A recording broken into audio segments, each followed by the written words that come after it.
¡Su puta madre! ¡Puta madre! ¿Qué ocurre? ¿Qué te pasa? ¿Qué pasó? ¡Es un chingo de porno! No llegó de golpe, llegó poco a poco. Primero fue solo una vez, luego fue de vez en cuando, luego fue todos los días. Y un día te diste cuenta de que ya no recordabas cómo era la vida sin eso. No estamos hablando de drogas ilegales en un callejón oscuro. Estamos hablando de cosas que el mundo considera normales. El alcohol del fin de semana, la pornografía de la madrugada, las apuestas solo por diversión, el scroll que nunca para, la comida que llena el vacío, las fiestas que anestesian el dolor, las relaciones que no van a ningún lado. Todo socialmente aceptado, todo perfectamente disponible, todo diseñado para que sigas queriendo más. Y sin embargo, algo se va perdiendo, algo que no puedes nombrar exactamente, pero que sentís que falta. Hoy en Fuera del Sistema no vamos a hablar de ningún vicio en particular. Vamos a hablar del mecanismo que está detrás de todos y de por qué ese mecanismo es el arma más silenciosa y efectiva contra la construcción de un nombre real.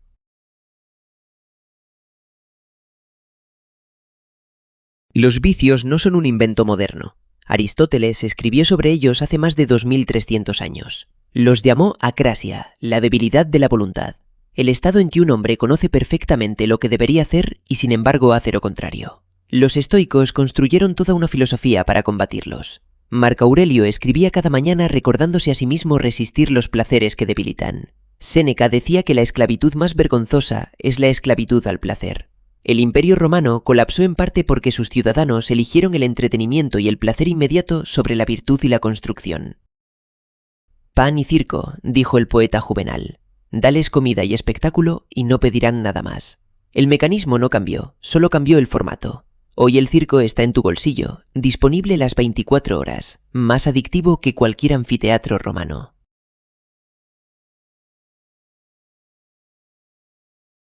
Pornografía, alcohol, drogas, redes sociales, apuestas, comida ultraprocesada, promiscuidad, fiestas, juegos de vídeo en exceso. Parecen completamente distintos, pero en el cerebro todos activan exactamente el mismo circuito. Las drogas de abuso y los comportamientos adictivos activan el circuito mesolímbico dopaminérgico de forma mucho más intensa y directa que las recompensas naturales, provocando una liberación masiva de dopamina. El circuito mesolímbico, el sistema de recompensa del cerebro. En el centro de ese sistema está el núcleo accumbens, la región que determina qué tan motivado estás para repetir una conducta. Cuando algo activa ese núcleo con dopamina, el cerebro aprende. Esto es bueno, volvé a buscarlo. En la naturaleza, ese sistema evolucionó para motivarnos hacia cosas necesarias para la supervivencia: comida, sexo, conexión social, logro. Pero las drogas adictivas pueden liberar de 2 a 10 veces la cantidad de dopamina que las recompensas naturales. 2 a 10 veces. Y no son solo las drogas. La pornografía dispara el sistema de recompensa con estímulos visuales que ningún humano real puede igualar.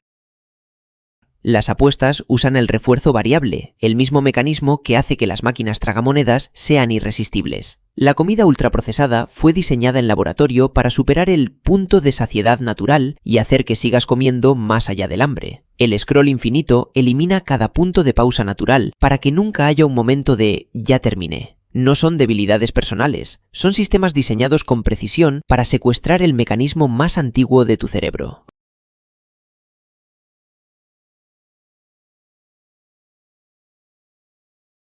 Y aquí viene la parte que más importa entender. La capacidad natural de producir dopamina en el sistema de recompensa se reduce, mientras que la necesidad persiste.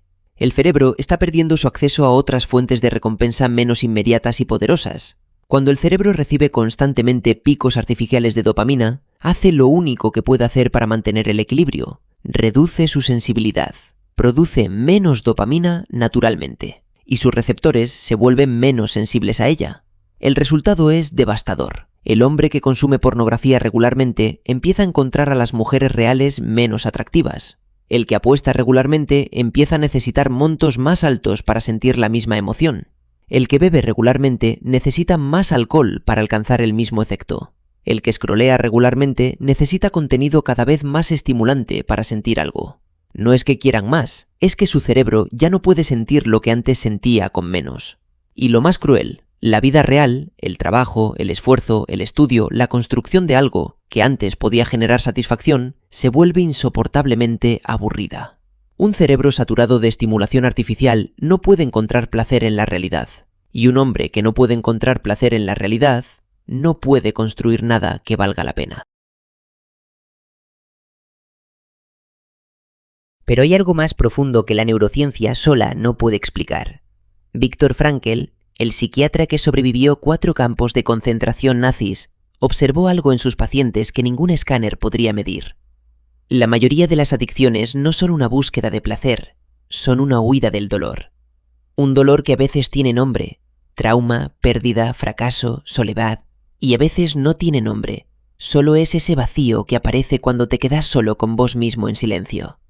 El alcohol no se busca porque sabe bien, se busca porque hace que el pasado duela menos. La pornografía no se busca porque sea excitante, se busca porque llena el vacío de la conexión real que falta. Las fiestas no se buscan porque la música sea buena, se buscan porque cuando hay ruido y gente y alcohol no hay espacio para los pensamientos que aparecen en la quietud. Frankl decía que el vacío existencial, la falta de propósito, de dirección, de un para qué, es el caldo de cultivo de todas las adicciones. Un hombre que sabe para qué está construyendo no necesita escapar de su propia vida. Un hombre que no sabe para qué está construyendo necesita algo que anestesie el peso de esa pregunta. El vicio no es el problema, el vicio es el síntoma. El problema es el vacío que intenta llenar. Hay una dimensión que la neurociencia reconoce, pero no puede explicar completamente. Las tradiciones espirituales del mundo, el cristianismo, el budismo, el estoicismo, el islamismo, todas sin excepción, tienen una respuesta al vicio que converge en el mismo punto. El vicio no es solo un problema de química cerebral, es un problema de orientación del deseo. San Agustín lo describió en el siglo IV con una frase que sigue siendo verdad hoy: «Nos hiciste para ti, Señor, y nuestro corazón está inquieto hasta que descanse en ti». El budismo habla del tanja, el deseo apegado, como la raíz de todo sufrimiento. La solución no es suprimir el deseo, sino orientarlo hacia lo que verdaderamente satisface. El estoicismo habla de la distinción entre lo que depende de nosotros y lo que no. Los vicios son una búsqueda de bienestar en cosas que no dependen de nosotros y que por lo tanto nunca pueden darnos lo que prometemos. La neurociencia confirma algo que todas estas tradiciones intuían: el cerebro humano no puede saciarse con estímulos artificiales. Está diseñado para recompensas más profundas, logro real, conexión real, propósito real, creación real. Y cuando esas fuentes profundas están ausentes, el cerebro busca sustitutos. Los vicios son sustitutos, y todo sustituto, por definición, no es lo real.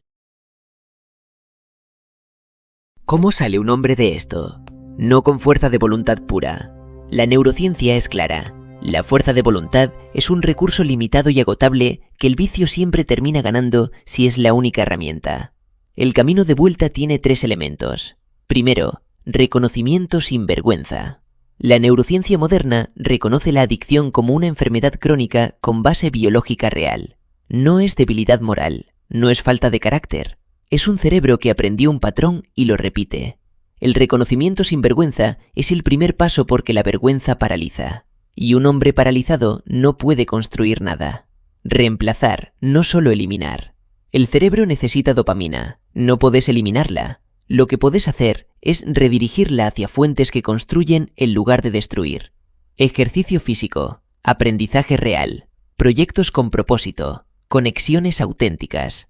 Estas fuentes generan dopamina sostenida, no picos artificiales, y construyen el cerebro en lugar de deteriorarlo.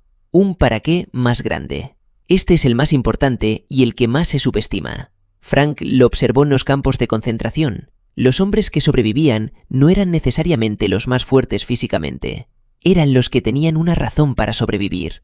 Un hombre con un propósito claro no necesita el vicio, no porque sea más fuerte, sino porque ya tiene a dónde poner su energía. La vida que estás construyendo tiene que ser más interesante que la vida de la que querés escapar. Aristóteles decía que somos lo que hacemos repetidamente. La excelencia no es un acto, es un hábito.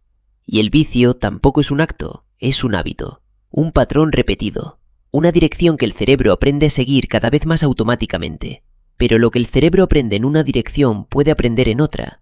La neuroplasticidad que hace que el vicio se instale es la misma que permite que sea reemplazado. No de un día para otro, no sin dificultad, no sin recaídas, pero sí. El filósofo Friedrich Nietzsche escribió: el hombre que tiene un para qué vivir puede soportar casi cualquier cómo. Y yo agregaría: el hombre que tiene un para qué construir no necesita escapar de su propia vida, porque su vida se convierte en algo que vale la pena vivir.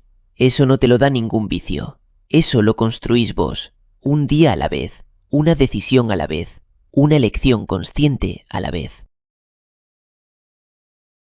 Eso fue Fuera del Sistema. Si este video resonó con algo que estás viviendo o que ves en alguien que quieres, compártelo. Sin juicio, sin vergüenza, solo información que puede cambiar una perspectiva. Y el próximo video va a ser diferente a todo lo que hemos hecho hasta ahora. Vamos a hablar de construcción, no de destrucción. Las 7 cosas que construyen a un hombre de verdad. Suscríbete si no quieres perdértelo. Hasta la próxima. Fuera del Sistema.